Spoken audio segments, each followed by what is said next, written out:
ഉള്ള പണിയും കളഞ്ഞിട്ടേ അവൻ മൊബൈൽ കളിച്ചോണ്ടിരിക്കുന്നാണ്ട. മാഷ് പറഞ്ഞ കാര്യം അവനോടൊന്ന് പറഞ്ഞേക്ക്. ആ കാലത്ത് തന്നെ പോണം.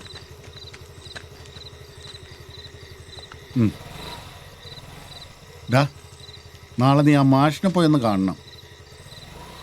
1 മണിക്കൂറായിട്ട് ഞാൻ അവനെ കഴിക്കാൻ വിളിച്ചോണ്ടിരിക്കുക. അതിന് കയ്യിലിരിക്കുന്ന സാധനം താഴെ വെക്കണ്ടേ?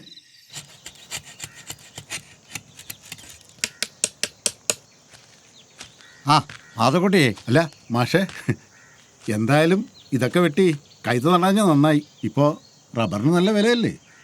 മാത്തുക്കുട്ടിക്കല്ലായിരുന്നോ നിർബന്ധം റബ്ബറെല്ലാം വെട്ടിക്കളഞ്ഞ് കൈത നടണമെന്ന്? ആ ഞാനിതെല്ലാം വെട്ടിക്കളഞ്ഞിരുന്നെങ്കിൽ മാത്തുക്കുട്ടി എന്ത് പണിക്ക് പോയേനെ. ഇപ്പോൾ ആണോ എണീറ്റ്? ഉറങ്ങിപ്പോയി. ആ രാത്രിയിലേ മൊബൈലിൽ കുത്തി കളിക്കാതെ കിടന്നുറങ്ങണം. ഒന്ന് നിർത്തന്നെ മാത്തുക്കുട്ടി. ഞാൻ നിർത്തി. ഇങ്ങി വാ മോനെ. എൻ്റെ ഒരു സുഹൃത്ത് സൈദാലി ഇവിടെ ഒരു പുതിയ ബിസിനസ് തുടങ്ങിയിട്ടുണ്ട്. ഞാൻ നിൻ്റെ ജോലിക്കാര്യം അവനോട് പറഞ്ഞിട്ടുണ്ട്. നീ അവനെ പോയെന്ന് കാണ്. ഞാൻ പോവാം മാഷെ. അച്ഛൻ എപ്പോഴും ജോലിക്കാരും പറഞ്ഞ് എന്നോട് വഴക്കാം. ഞാൻ വർക്ക് ചെയ്തിരുന്ന കമ്പനി നിർത്തിപ്പോയത് എൻ്റെ കുഴപ്പം കൊണ്ടാണോ? പഠിച്ചു കഴിഞ്ഞ് പുറത്തോട്ട് എത്ര നല്ല ഓഫർ വന്നതാ, എന്നെ വിട്ടില്ല. നാട്ടിൽ തന്നെ ജോലി ചെയ്താൽ മതി എന്ന് ഒരേ നിർബന്ധമല്ലായിരുന്നു രണ്ടാക്കും. അത് നിന്നോടുള്ള ഇഷ്ടം കൊണ്ടല്ലേ. അവർക്കെപ്പോഴും നീ കൂടെ ഉണ്ടായിരിക്കണം എന്നുള്ള ആഗ്രഹം കാണും. എന്തായാലും നീ ഇന്ന് തന്നെ പോയി ജോലിക്കാര്യത്തിന് അവനെ കാണ്. വെറുതെ സമയം കളയണ്ട. ഇന്ന് തന്നെ പൊയ്ക്കോളാം മാഷെ.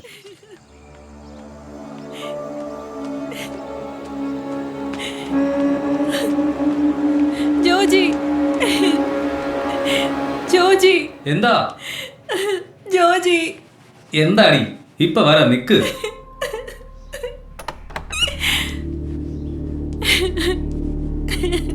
എന്താ എന്തു പറ്റി? എന്തിനാ കരയുന്നത്? എന്താ പ്രശ്നം പറ. നീ ഇന്ന് കരയാ, കാര്യം പറ. ആര്? ആ സ്റ്റീഫൻ. ഞാൻ പറഞ്ഞിട്ടില്ല, അവരെന്നെ തല്ലി. തല്ലിയോ? എന്തിന്? ഞാൻ വീട്ടിലേക്ക് വരുന്ന വഴി അവരെന്നെ ഫോളോ ചെയ്ത് വന്നു. കാറ് കയറാൻ അനുവദിച്ചു. പറ്റില്ലെന്ന് പറഞ്ഞപ്പോ എന്നെ പിടിച്ചേറ്റാൻ ശ്രമിച്ചു. അവനിപ്പോ എവിടെ ഉണ്ടാവും?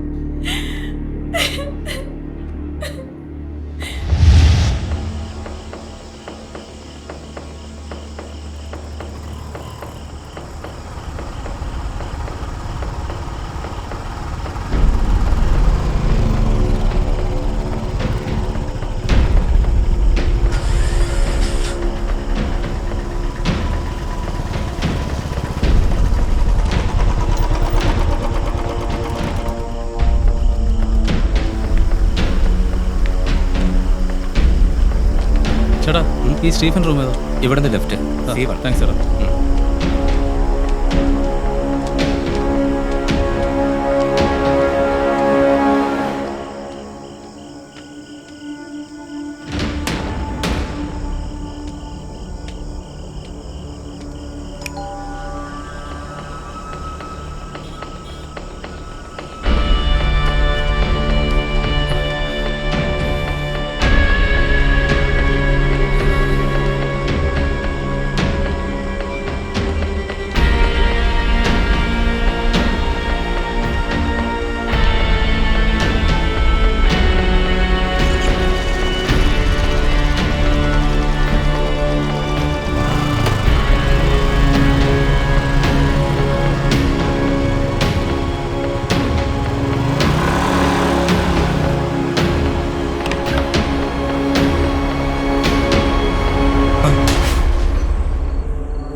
എന്താ സാറേ ഇവിടെ?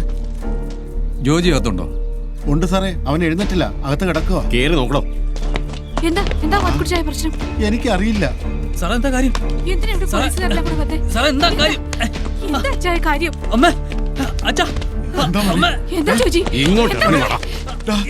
എന്താ സാറേ? നമ്മുടെ കുഞ്ഞിനെ എന്തിനാ കൊണ്ടുപോയി? അമ്മ, അച്ഛാ, സാറേ, എന്താ കാര്യം? സാറേ, വേഗം അങ്ങോട്ട് കേട്ടോ. സാറേ, മാത്തുക്കുട്ടിയെ പ്രവീണ തുറക്ക്. മാത്തുക്കുട്ടി എന്താടാ പ്രശ്നം? എന്താ സാർ കേറടാ, അങ്ങോട്ട് മാറിക്കിടി.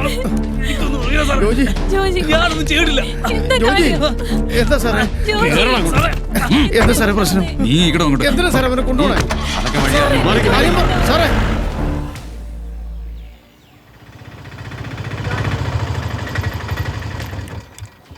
ജോയിച്ചും വരുന്നില്ലേ? ഇല്ല കുറുപ്പേട്ട, ആ എസ് ഐ നിസാർ എന്നെ കണ്ട കലിപ്പ. എന്നോടുള്ള ദേഷ്യം അയാൾ അവനോട് തീർക്കും. നിങ്ങൾ ചെല്ലേ.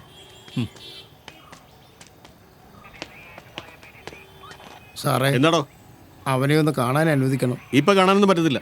സാറേ ഞങ്ങൾ ഒന്ന് അവനെ കണ്ടിട്ട് വയ്ക്കൊള്ളാം. ജോജി ഒരു തെറ്റും ചെയ്തിട്ടില്ല. നീയാണോ തീരുമാനിക്കുന്നത്? അതൊക്കെ തീരുമാനിക്കാൻ ഞങ്ങൾ ഇവിടെ ഉണ്ട്. പൊയ്ക്കോ ഇവിടെ നിന്നിട്ടൊരു കാര്യമില്ല. എന്താടോ അവിടെ? അതാ ജോജിയുടെ വീട്ടുകാരാ. ഡോ ഇവരെ പറഞ്ഞു വിട്. ജോജി ഒന്ന് കാണാൻ വന്നതാ സാർ. സാർ അവനോട് ഒന്ന് സംസാരിക്കാൻ അനുവദിക്കണം. അവൻ്റെ അമ്മ ആശുപത്രിയിലാണ് സാർ. നിങ്ങൾ ഇപ്പൊ പോ. Sir please. സാർ ഞങ്ങൾ അവനെ ഒന്ന് കണ്ടിട്ട് പോയിക്കോളാം. നിയമപരമായി ഞങ്ങൾക്ക് അത് അനുവദിക്കാൻ കഴിയില്ല. സാർ ജോജിക്ക് അങ്ങനെ ഒരാളെ കൊല്ലാനൊന്നും കഴിയില്ല. ഒരുത്തനെ കൊന്നതിനെ ഇവിടെ കൊണ്ടിട്ടിരിക്കുന്നത്, അല്ലാതെ സുഖവാസത്തിനൊന്നും അല്ല. നിസാർ, സർ ഇവിടെ നിന്നിട്ട് യാതൊരു കാര്യമില്ല. ജോജിയുടെ കാര്യത്തിൽ ഞങ്ങൾക്കൊന്നും ചെയ്യാനില്ല. നിങ്ങളിപ്പോൾ പോ. ചെന്ന് നല്ലൊരു വക്കീലിനെ കാണാൻ. നിന്ന് സമയം കളയണ്ട.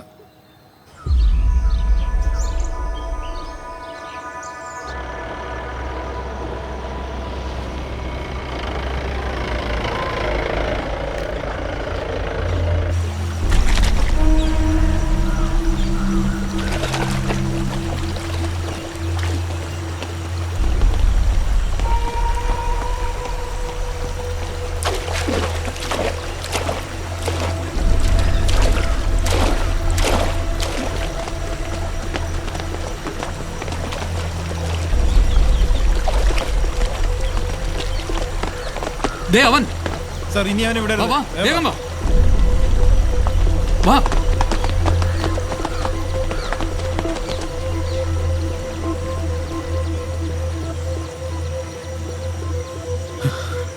എടാ ഞാനിവിടെ കുറെ നേരമായിട്ട് വെയിറ്റ് ചെയ്യാണ്. നീ എന്താ എവിടെ എത്തി? പാലത്തിന്റെ അടുത്ത്. എന്താ കാണിക്കുന്നത്? ഹലോ, ബൈക്ക് കൊണ്ടുപോകാൻ